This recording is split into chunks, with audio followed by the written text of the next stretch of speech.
Go.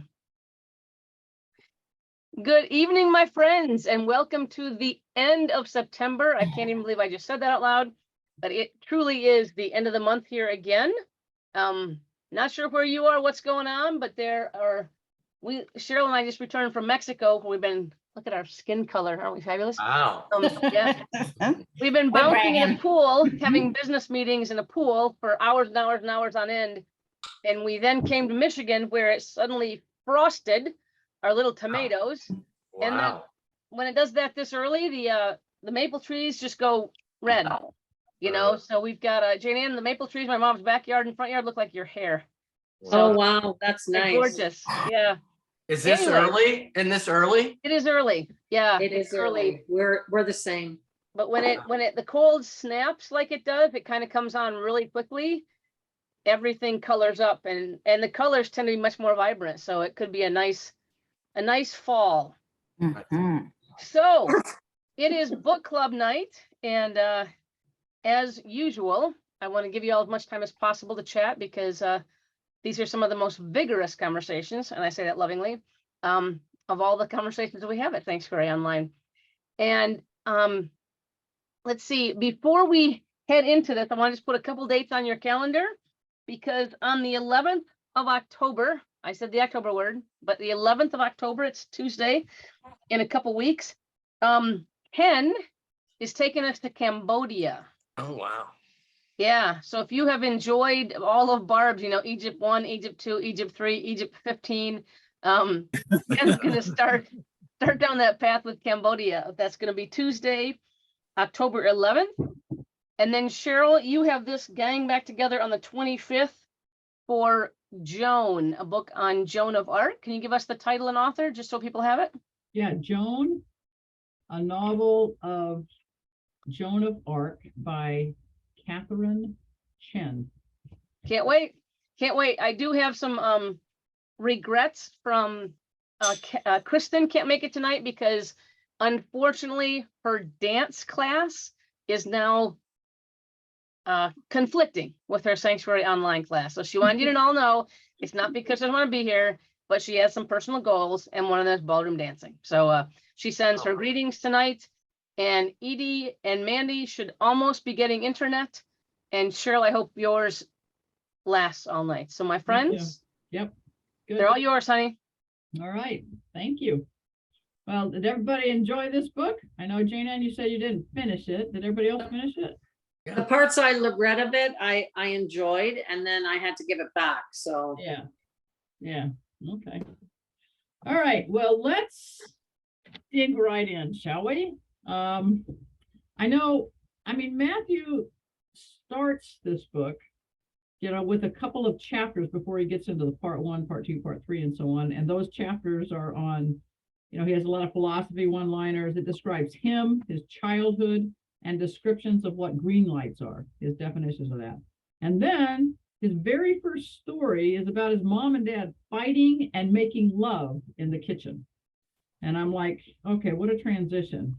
So how did that transition and that story impact y'all?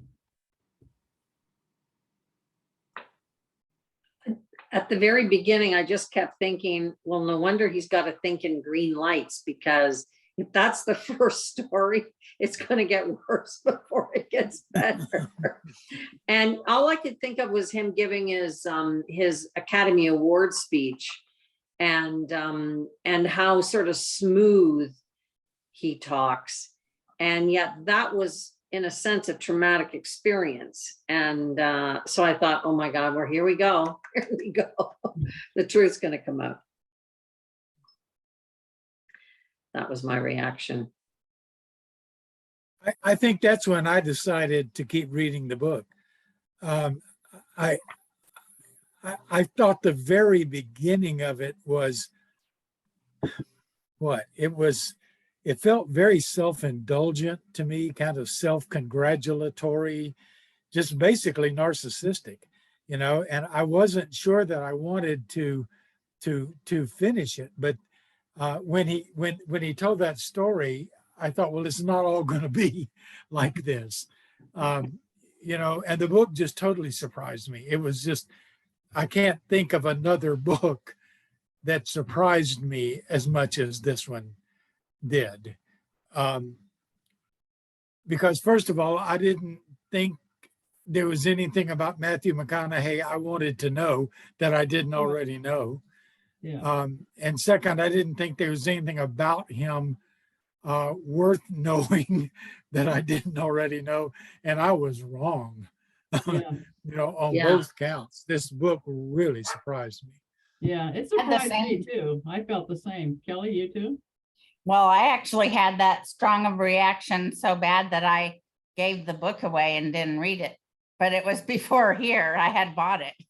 Uh-huh. And Oh, yes, I remember you saying that actually, yes, that you wondered what our feelings would be because you didn't continue, or you had an opinion about him that you were not sure you would finish at the time. yeah, I had already given it away. I didn't know I'd given it away. I couldn't remember where it was, but I looked high and low and I didn't have it. So I had decided not to read it anymore. And I don't know. I got that view of him, although I always loved him. And then, but as I got further into it, like you can, I became more interested. Yeah. I felt pretty much the same way. I was like, really? I don't really need to hear all this. I can read self-help books and hear this stuff, but anyway, because of the stuff he was saying, but Is it okay? Now this is a Canadian speaking, but because he would be born in the 50s, I think. And I mean, there were just so few boundaries, right? Like even when we've read other books, like Where the Crawdads Sing and some of the Southern family systems just didn't have a lot of privacy, a lot of boundaries. I mean, I don't know if that's totally true, but it just reminded me of other books I've read where there was just this everything was open, and yet it's such a conservative mindset in a sense. Does that make sense? Yes, but it was very divided. I grew up in Mississippi in the 1950s. Yes. And there were families like his, Yes. and there were families like mine. Okay. And they were totally different. Totally different. And there was almost nothing else. I can't think of like something in between. There were families like his with almost no boundaries and no borders, and they were all out. And then there were families like mine that were so conservative, people were afraid to move practically. And the idea of parents drinking, smoking, cussing, that was just, having fights, lifting their voices to each other in front of their children, making love on the kitchen floor. I mean, that was so alien to my world. But I had friends whose families were like that, and I knew it. Wow. And the thing is, he was born in 69. It wasn't, sorry. That's what I meant to say was the 60s. Sorry, I didn't mean to say that. I'm the 50s. He's the 60s. Yeah. I was about to say, because I remember reading it and thinking I was at UT about the same time he was. Yeah. Which is weird. I never realized that. I can tell you, it's still much like that in the South. I can tell you, it's still a very socially and religiously, it's still a very divided culture. Yes. Well, apparently it's in the whole United States. When you look at the right-wing part of the Republicans and some of the stuff that's going on. Yeah. Well, his parents obviously raised him even with that, in some very different ways, and wondered what you liked or didn't like about it. And, I was like, when you read it, you think, wow, did you ever think that can't be true? He's making that up. Or how did they get away with that? That was the kind of stuff that I thought of, him beating up with his kids and fighting with his kids. And they, I'm like, oh my God, you just don't, you think of that as somebody being called and, thrown in jail or whatever, But I was wondering, some of the things that they did or some of the things that they instilled in him somehow were positive for him. And wondered what y'all thought, or if there were certain things that you thought, well, maybe that's a good thing. I thought,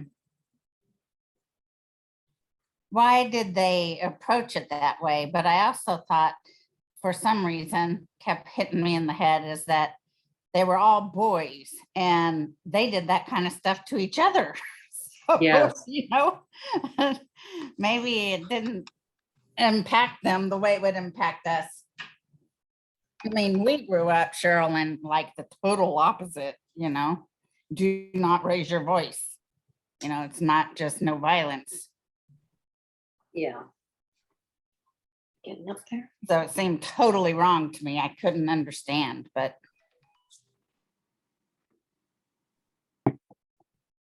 Yeah. I struggle with that question all the way through this book because I grew up so differently. Yes. I ask myself over and over, which is a better way to be raised, with all of that openness or with all of the repression that I grew up with? And I came to the conclusion that their way is a better way, even though I think there should have been some limits on some things. I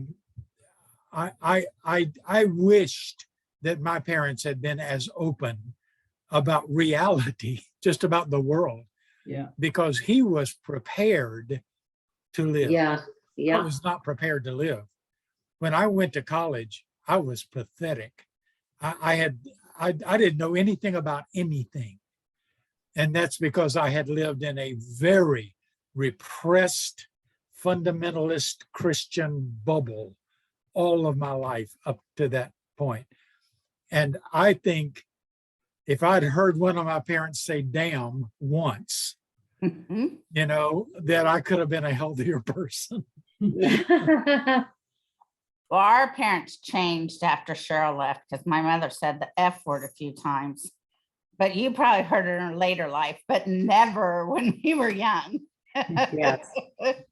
Well, she did say it, but she heard us say it and she thought, and she described it as something very beautiful. So anyway, Yeah. it was also a very interesting way of being brought up. Yeah. Anyway, Definitely was different. do you remember that, Kelly? Yes. When you were flipping birds at everyone. No, I don't remember that, but I remember coming in the house and saying, you know, fuck or something or whatever we were saying. And she said, what'd you say? And we told her, and she said, do you know what that means? And we said, yes. And we laughed about it and told her what we thought it meant. And she said, that's correct. And she said, and that's a very beautiful thing. And I was like, Lord, you know, so that was the first of our, when we were little, you know, first of our sexual education, I guess, you know. This learning these stories about Kelly and Cheryl and their mother Sorry. was when I knew there was going to be a clash as we grew up, grew together, and raised our children. Yes. Yes. I'm more on your side, Ken. None of that stuff actually ever happened. I don't know how our kids showed up, you know, my siblings, and we couldn't say the word pissed. It still gets my mother pissed. Yeah. Mm. But you're right. I remember, Oh, go ahead. sorry. No, go ahead. Oh, if you want to tell a story, I was going to move to something else and talk about. I was just going to say that my younger brother said heck one time, and my father took him in the bathroom with a belt Oh my gosh. Wow. for saying heck. Yeah. Yeah, you were raised very differently. Mhm. And what happens when you go to college then is the kids don't know how to act. I mean, that happened, I mean, even at Oral Roberts University, right? Yes. Most of the kids that went there, you can imagine what kind of homes they came from. They just went bonkers because they'd never had any freedom before. I mean, such that it was at ORU. And, you know, it was crazy, you know, I mean, and I was like, you don't have to go out and do it that way, guys. I mean, I had that freedom, so it was different. Yeah. Well, his parents, I mean, like, there were some values and characteristics that were instilled in him from that way that they raised him, and they seemed like they contributed them, to his successful life. Can you think of any of the special values or characteristics that you were like, wow, that really got instilled in him and helped him be successful?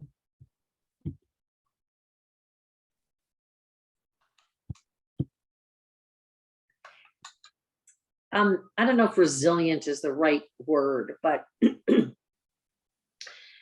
he obviously was very smart in an IQ level, and he seemed to be able to park in his head stuff or qualities or characteristics.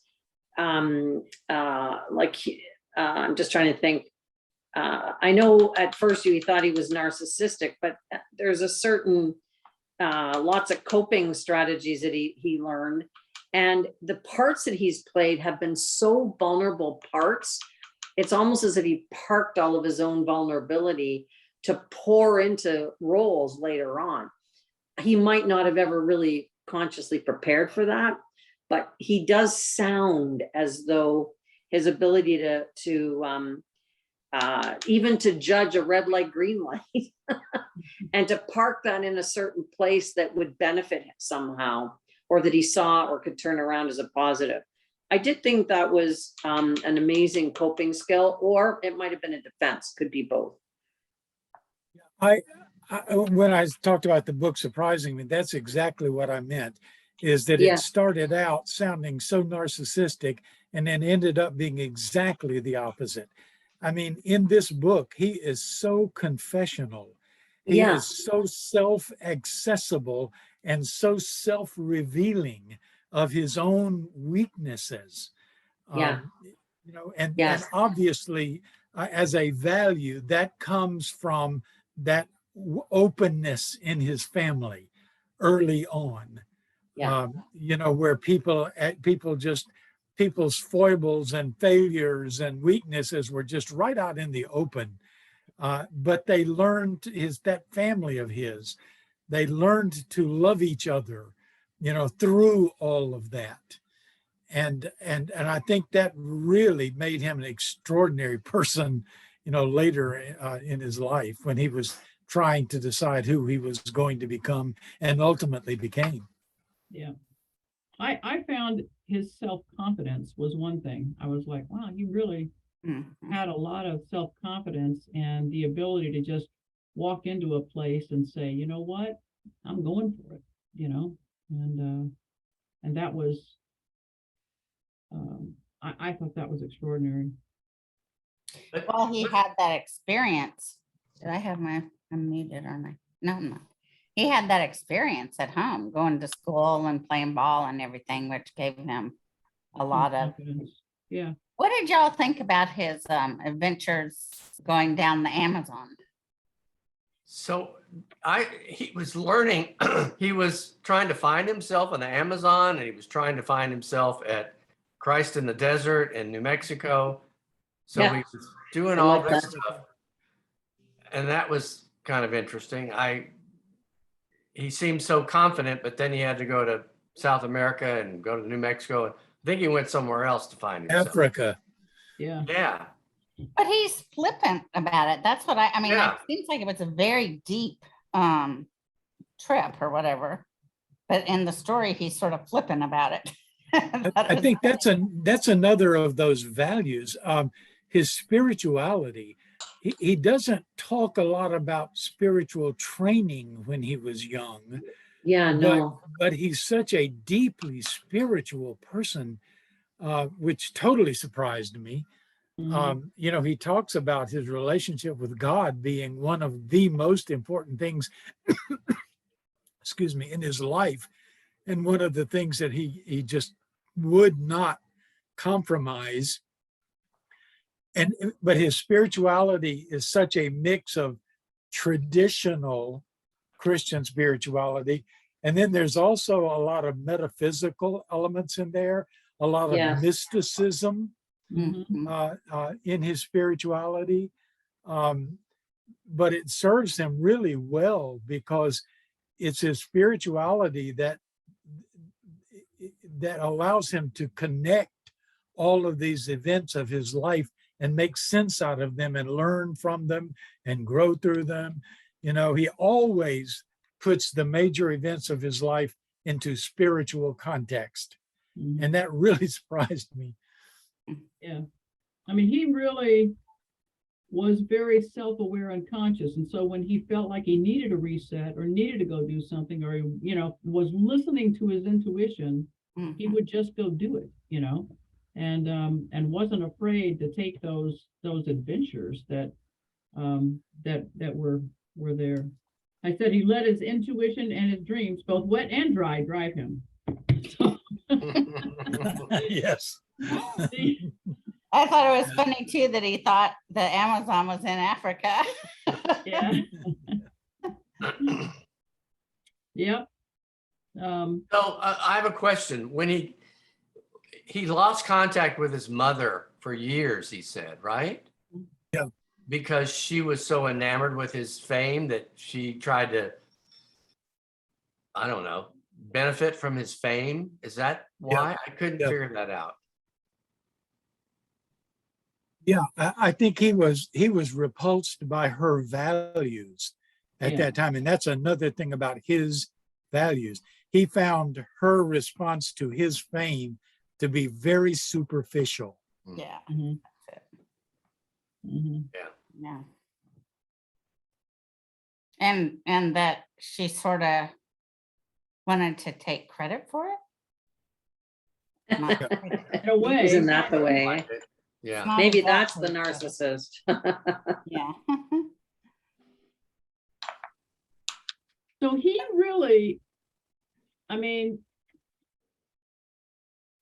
he was 37 when he met Camilla, and he was 22 when he did his first movie. So Yeah, 15 years, you know, he did Dazed and Confused, and then for 15 years, I mean, he just had adventures. Some of them were, you know, hang out and drink booze and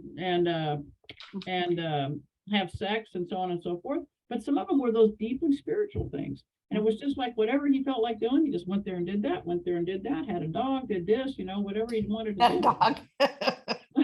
He had his dog with him, you know, I mean, he just did whatever he wanted. So how did that impact you that he spent 15 years like that? You were wandering. I mean, that was a good part of the book, right? Before you even met Camilla, you know.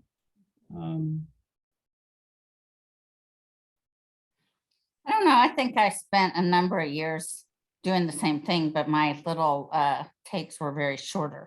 You know, mine like 6 months to a year, and then 6 months to a year doing something else, you know. Yeah. It just seems so extravagant to me, but I guess that's because he had the money and the ability to do that, you know, Yeah. be that extravagant. So I didn't realize he had done so many movies. I only knew a few of them, but boy, Yeah. he's done quite a few. Seriously, I thought I'd seen them all too. And I started writing them down, and then I thought, Kelly, you got the book. You can go back and look. Yeah. lots of writing, sharing philosophies, things he's learned. And what's one thing that he said that stood out for you? Oh.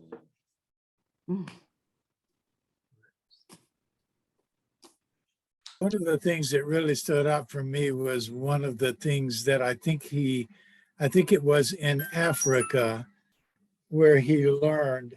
I think it was in Africa where he learned, and he repeated this, I think, a couple of times.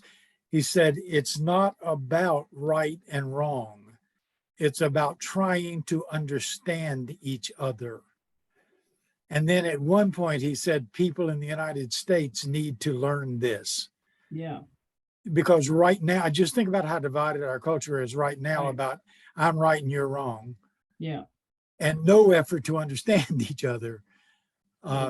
So I thought there was actually a lot of very good wisdom in Yeah. this book. A lot of it his original, and a lot of it that, that he had learned from others and shared. But that one really struck me. It's not about being right or wrong. It's about trying to understand each other. Yeah. And he was actually taught that when he tried to make it about right and wrong, right? About Yes, that's a right. Muslim girl having a well, I don't remember exactly what she was doing, going out or something before she should have, or what did she do? She did something.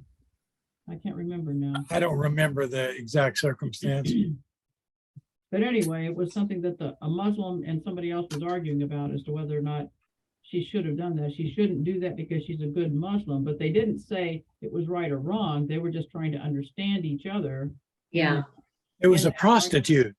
It was a prostitute. That's right. He was that's sitting at a table, and a Muslim woman, right. prostitute, That's right. walked by. Yes, yes. Yeah. And he And said there were that two you can't Muslim do that. men Yeah, there.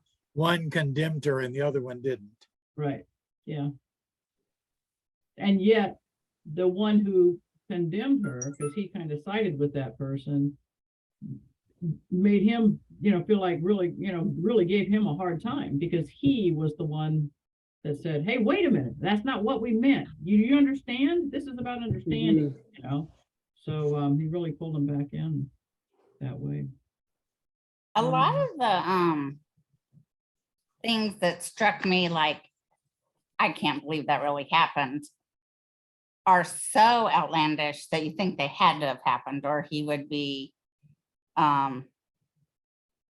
he knows that they sound that outlandish, So like when he went to see that, I don't remember who it was, the producer or whatever that he met in Austin, and the guy comes to the door stark naked, that's the kind of thing I think, what? Nobody's gonna do that, but Flashback to his parents, right? Of course they do. Of course they do. That was normal behavior for him. Yeah. Yeah, we lived here in Austin when the bongo thing happened, Yeah. naked bongos. You remember that? Oh, Dale? yeah.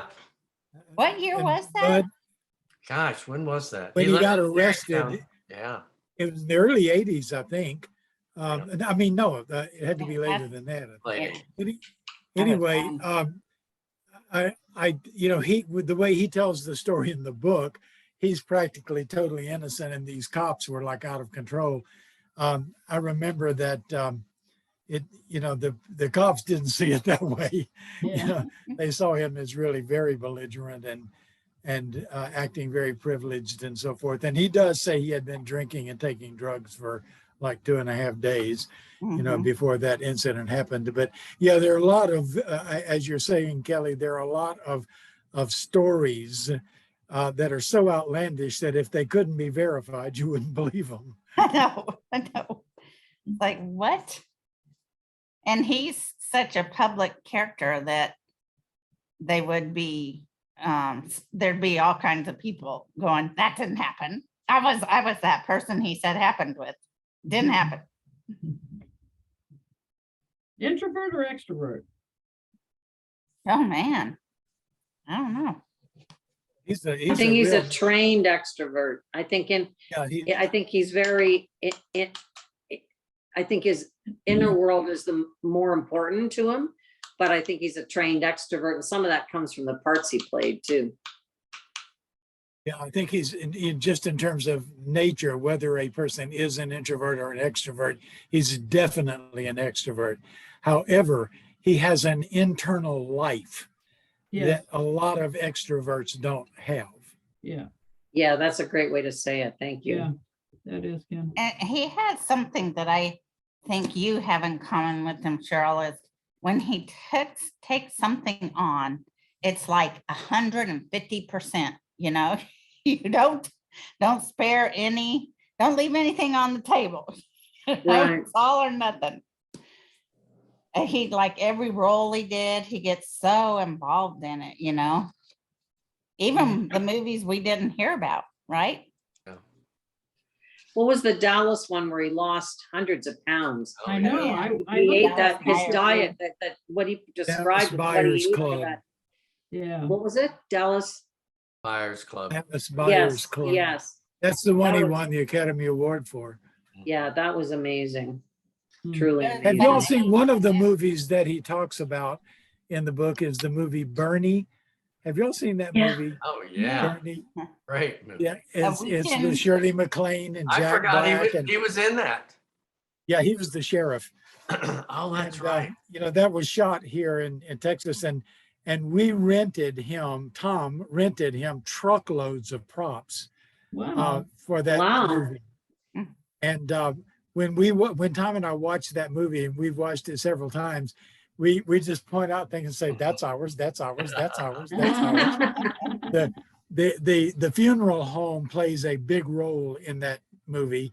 And the Jack Black's office in the funeral home, behind his desk has a big stained glass window hanging in it, and it's the stained glass window that hangs in our living room Wow. here that our church gave me on our 30th anniversary of the church. So we knew all about that movie when it was being made and a lot of the ins and outs and all of that. And it's just this quiet little movie that didn't get a lot of attention, but it is so funny, and it is a totally true story, which is almost unbelievable. It's Bernie, B-E-R-N-I-E. Yeah, Bernie. Just try to find it and watch it. It's just an amazingly true story.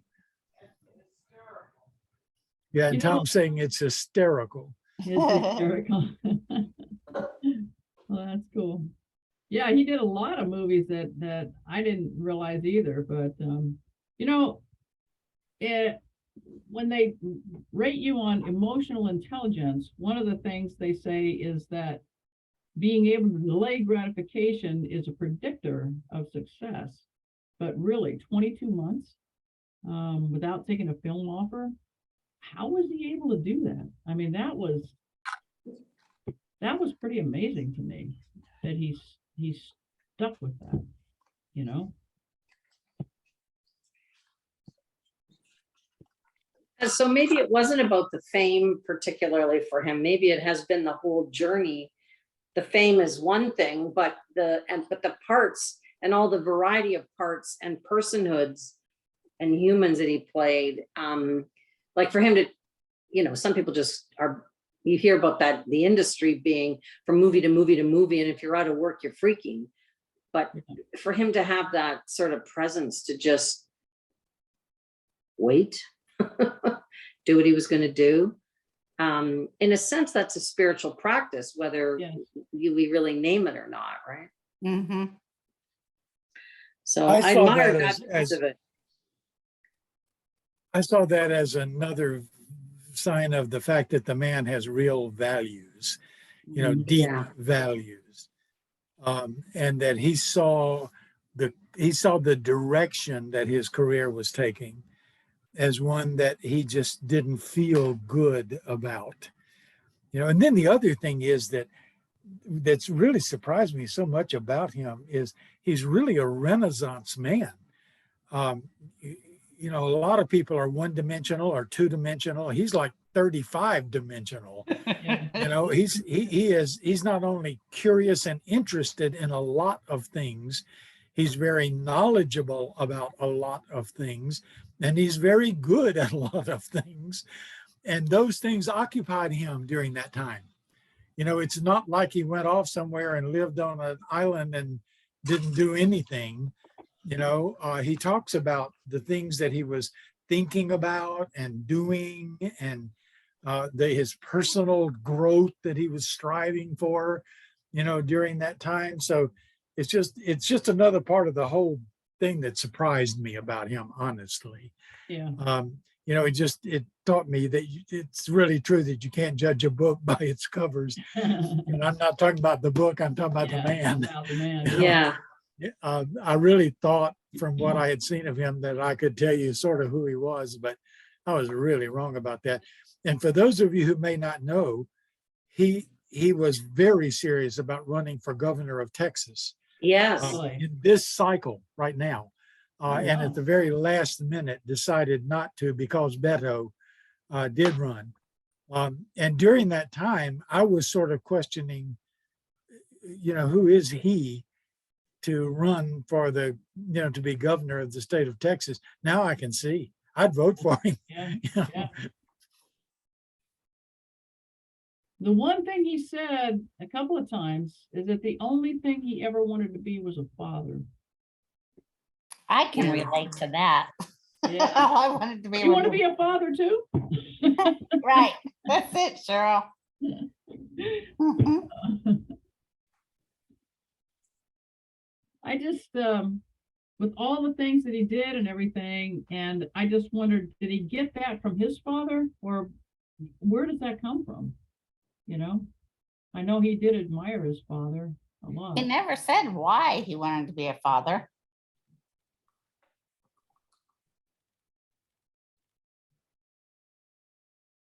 I guess he did think, like he said, those experiences, those weird times that they became a man, those were like the most unheard of way to become a man in his dad's eyes. Yeah. That maybe you have to be a father to be a man. I mean, father to be a father to be a man. or to maybe because of how he looked at his dad. I kind of think so too, Cheryl.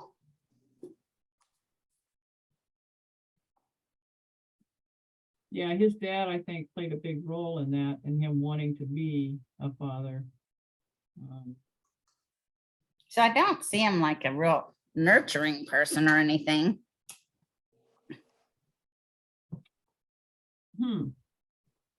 I forget, does he have kids or no? I can't remember. Yeah, he does. Think Yeah. three. Three. Yeah. He lives right off Westlake Drive. I drive by it about every couple of weeks. Oh, really? Nice digs. Oh, yeah.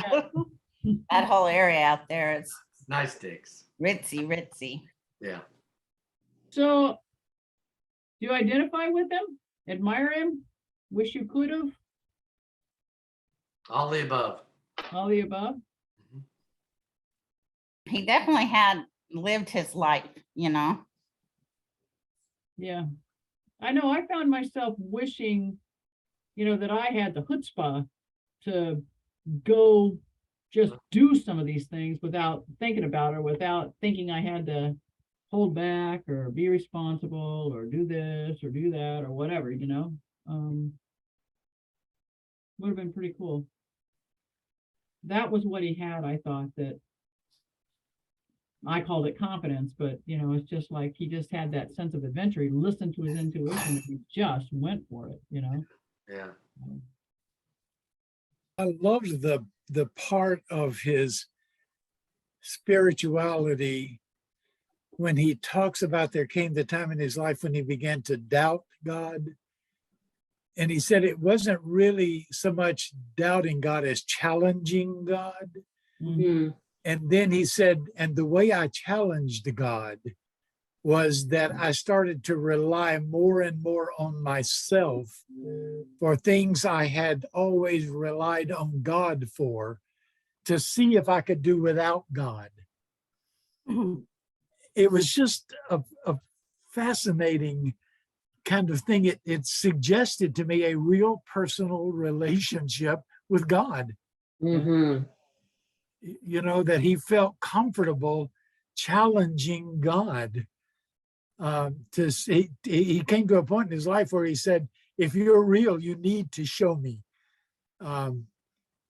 It's just, there's something so out there about that. That I admired that. That's the thing I admired most about him, and wish that I had that kind of ego strength. But the way I grew up, I could not have that kind of ego strength. My ego boundaries were always pushed in, and his were always pushed out. Yeah.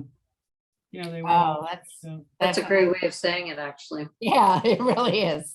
Mhm. Because that is what allowed him to do that, is that everyone believed he could do whatever he wanted to, his whole family. And first time he said he wanted to be an actor, said, go for it. Don't do it half-ass. Just Right. go for it. But I don't don't think it was that he did all that stuff because he had the money to, like we said earlier, because there are a lot of times when I was like, he doesn't have any money, nothing to eat, you know? Like when he went off to Hollywood, he had nothing. He had $1,000 left, and then he blew that all in a short amount of time, and he was living on someone's couch, you know? So he did all that stuff in spite of. It's like they always say, do what you want. Don't go for the money, go for the life, and the money will follow, you know? Yeah.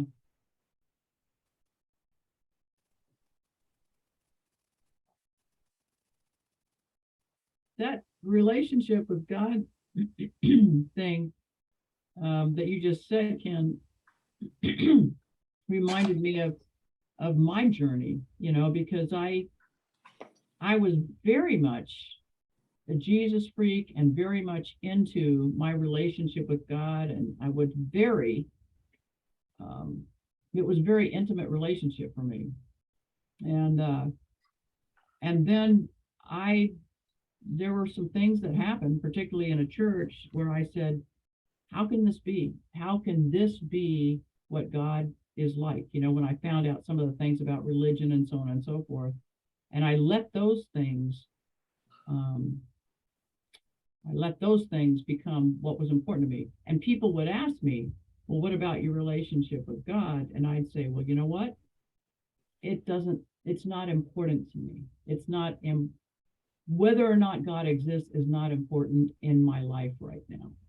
You know, that's a pretty, and yet, you know, that spirit of God kept coming and, you know, doing little inkling of things, making me tingle here or tingle there, or, you know, just little spiritual, I don't know, tiny things that would happen. And finally, it just was like, you know, I can't deny this anymore. I have to pull it back in, you know. But yeah, I think it makes you stronger in your faith if you go down that kind of path, you know, because you realize that it comes back to you in a, I don't know, in a very different, more intimate, stronger way, you know, because you've done that. I think the first time when I was saved, I prayed to God, and I've always worried about it since then, that if I strayed away from God, that he'd throw me on my, you know what, so that I would come back, crawling back. I always think about that. I think, oh God, I don't want to go too far away, because then I'm going to have a horrible life. Yeah. Think you'll write a sequel? I think when he runs for politics, maybe it's not the right time, but it sure sounded like he was. Yeah, I think he will. I don't understand why he didn't run, because I can't say his name now. Beto. Beto's They're too much alike, and Beto already had a deep political base in Texas, and he didn't. And so he just didn't want to challenge Beto, basically. But I don't think Beto, like, there's the, I guess this doesn't belong at this meeting, but there's the liberal Republicans, I guess. And I don't think Beto will get them, but I think McConaughey could.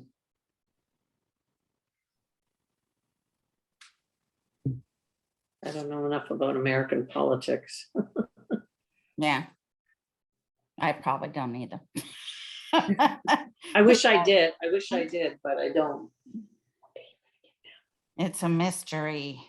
I just learned that Canada was what is it, of England? Commonwealth. Yeah, I did not know that. I don't really understand what that means yet. I'm going to have to research it. As in part of the colonial expansion of Britain. Right, So we're ultimately, and we have our own freedoms, but we are ultimately subject to the queen or now the king. That Yeah. seems weird to me. Yeah, that's what I thought. I thought I had no earthly idea. And Cheryl told me that Canada recognized her as their queen. And I was like, Yeah. really? Yes. Hmm.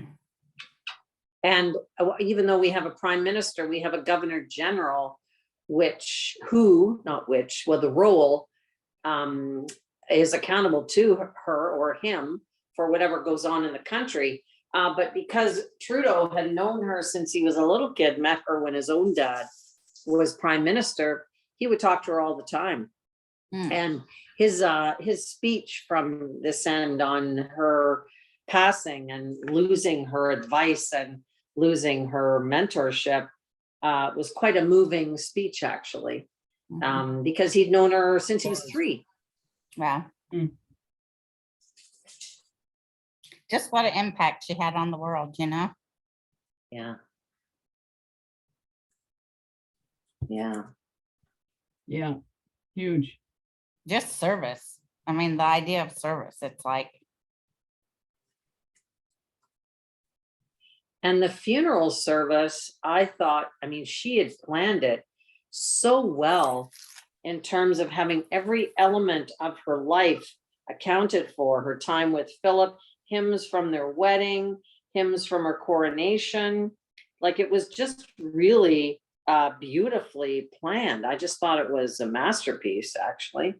And to think that she has planned that for over 30 years, like, that's pretty amazing. Yeah, the it is. news, the news here even speculated that she sort of on purpose died in Balmoral, is that where? Balmoral, yes. So that she would have her time there because she really considered that her country as much as here, and she would never have had that time there, her Yep. 3 days with it if she hadn't. Yeah, no, that was one of her favorite spots, where she was the most at home with horses and hunting, and like, she was a real country girl that way. That What was her country peace of is mind. that again? Scotland. Scotland. One of the things I heard during all of the commentary around the funeral, talking about all that precision and planning and everything, was that for the last 30 years, all of those military units, all of that military positioning and all of that was actually practiced every 5 years. That Yep. every 5 years they went through every movement of that funeral Yeah. that we saw. And so Hmm. that's why everything was so crisp and precise and perfect, was for the last 30 years, every 5 years, they went through every single move of that. Isn't that fascinating? When would they It do that? is. Well, they were doing it in the middle of the night. The dress rehearsal, so to speak, was in the middle of the night, right? But there were people still filing by into Westminster and stuff during when all that was going on. But it's truly amazing. Mhm. I don't think we'll see anything like it again in our lifetimes. Mm-mm. I was Um, scared because there's a movie about all the heads of every state being in England. I don't remember what the movie was. It wasn't very good, but that somebody attacks them and blows it all up. London Has Fallen, I think is the name of the movie. Yeah. Something Oh, like, really? That It would be is. interesting. yeah, it was about Yeah, this exact scenario. So it really was like, I hope they're better prepared than they were in the movie. Mhm. What a security, to think that all those heads of state and heads of countries and prime ministers and Mhm. from all over the world were gathered in one place, like. Right. good Yeah, I thing. think And- Morgan Freeman's in that movie even. Hmm. No, for Yeah, sure. the first movie was called White House Down. Oh, And yeah. It was about the White House being attacked. And then the London thing was almost like a sequel Oh. to that, a follow-up movie to that. Wow. I don't know if I saw White House Down.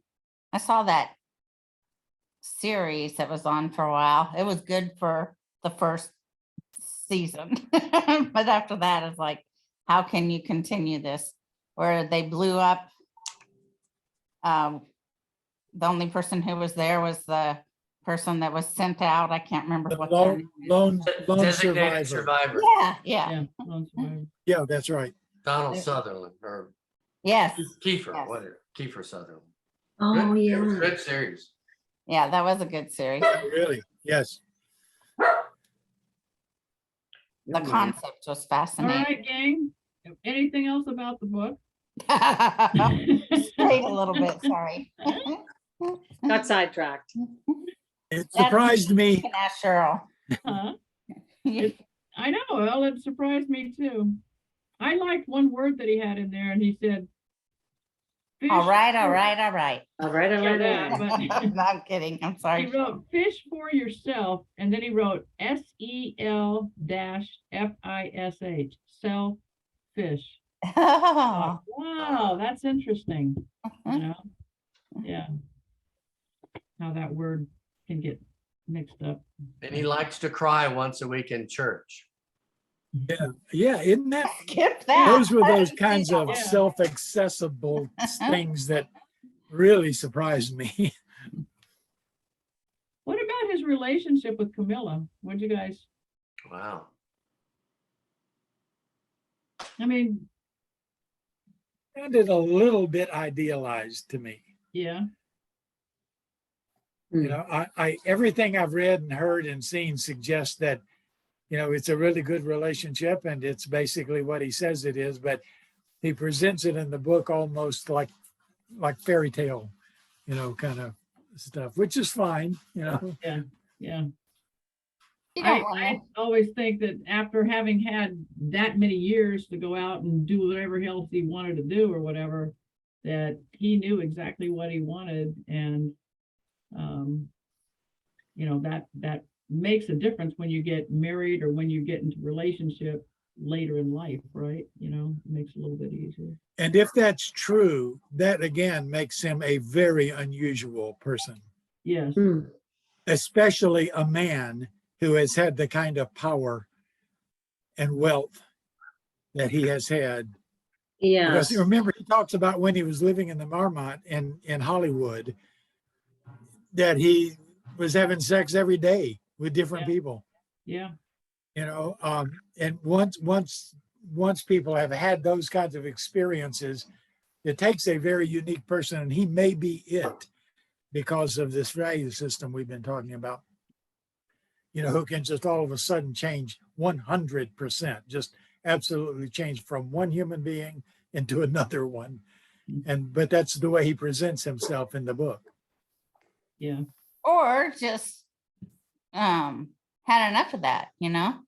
It's like there's something to be said for the other side of it, Mm-hmm. you know, with a deep relationship and steady There family. aren't a lot of men who would make that statement. Oh, well, I guess so.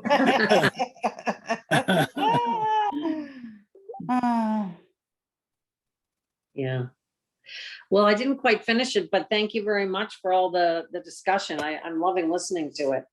Yeah, Go ahead. I learned so much from y'all, and am enjoying this book club so much. I wish there were more people who would take advantage of this, because it really is. It is really something special. I think they'll come back. Those two ladies that live in Florida, is that where they live? Bonnie and Carol. I Yeah, think. I'm terrible, remember their names. yeah, it was Bonnie and Carol. I know who you're talking about. Yeah. I wonder why haven't been this summer. Well, I know that they got very involved with their church, and they were on the board to, you know, on the committees to select a new pastor. So I don't know if that was part of it, and then whatever happened after that. I'm not sure. And they have only just announced, like within the last week on Facebook, that they have called a new pastor. Oh, okay. Wow. Yeah. So I know that was taking them away, because they said that we're going to be very busy for a while here. Where do they live? Are they in the path of the hurricane? Does anyone know? They live on Sanibel Island. Oh, Bad. Yeah. Pray for them. that's sure. not good. That's bad. Yeah. Kelly, Wow. that's one of the barrier islands that, Yeah. you know, they'll get more of the brunt of it. No, Well, that's it's scary. a mandatory evacuation for them. Yeah, and Sanibel is so beautiful. Oh Yeah. my gosh. Yeah. Well, they have an That's good. excuse not to be here tonight. Yes. Sanibel is one of 3 or 4 prime places in the world for collecting rare seashells. Yeah. Oh, And yeah. after storms, thousands Oh, of yeah. collectors Mm. descend on Sanibel. Wow. Yes. I've always wanted to go there. I've always collected rare seashells, and I've always wanted to go there and just never have been. But I know that's one of the places where after storms, people just go there in mobs. And like starfish, the size of your hand, like massive, Wow. like really, really all the Yeah. mature ones that get washed up that would be in the deep. Mhm. Um, So after this big storm would be an awesome time to go, probably, right? Mhm. Yeah. Yeah. Are we Well- talking about any new books? We are, our next book, we haven't yet, but the next book is Joan. Troublesome Troublesome Creek, Creek. The Good book book. woman. the book woman of Troublesome Creek. Anybody read it? No. It's kind of true. They're blue people in like Kentucky. Their skin is blue, and they're considered inferior. And she is one of the few that was remaining. And so she's discriminated against, and but she's in the backwoods, and she's alive. She delivers books. It's really good. So There's a consider sequel, The Book Woman's Daughter. Really? Yeah, I just saw, I was looking it up on Amazon. Oh. Hmm. The Yeah, Book it's Woman good. of Troublesome Creek. We'll Yeah. keep that one in mind. Anybody have any others right offhand, or just going for the, The Lincoln Highway. I'm reading that right now. wow, It's- how many books are you reading? You're, Well, I need to read this one again because I read it a month ago, but I'm reading the Lincoln Highway, and it's good. What is that one about, bud? Yeah. Oh, adventure. It's kind of like what's the one where they went down the river? The kids, it was almost like Huckleberry Hook Finn. Finn, Huh? Hook Finn, Huckleberry Finn. No, the one that didn't we just read it? Crawdads one? Pardon? oh, no, I know what you're talking about. You're talking about the Indian kids that. Yeah. Oh, yeah. Kind of like that, but it's with white kids. Is this Armor Towels? The author? Which one? Lincoln Highway? Yeah, Yeah. I think so. It's good. Okay, well, we'll have to keep those in mind. So you have to go back, you already read Joan, you have to go back and read it again No, now? I haven't read it yet. Oh, you haven't read it yet, okay. We Give me may a not be copy. here. We probably won't be here on the 27th. So, but maybe I'll read it in wherever we are. There you go, Santa Fe, basically. yeah. Oh, see, you can join us from Santa Fe. Yeah. There you go. All right, gang. Okay. Thank you, everybody. Yeah, thank you very much. Thanks for Thanks, letting me Thanks, listen everyone. in. Stay even though safe. I'm making place cards. I'm calligraphying place cards and doing stuff. So thank you for letting me multitask. Jane Ann, I love that you couldn't stay away. You're Well, like I was me. I was intrigued, and then I had to keep returning it to the library because they only had one copy and there was a hold list, right? So anyway, Well, hopefully it motivates you to go get that and finish it up after what Ken was sharing, right? Yeah. yeah. All right. Take Good night, care. y'all. Be safe Yeah, out good there, night. Gail. Our Thanks, prayers y'all. for your family. Please keep us posted. Yeah. And everyone stay safe.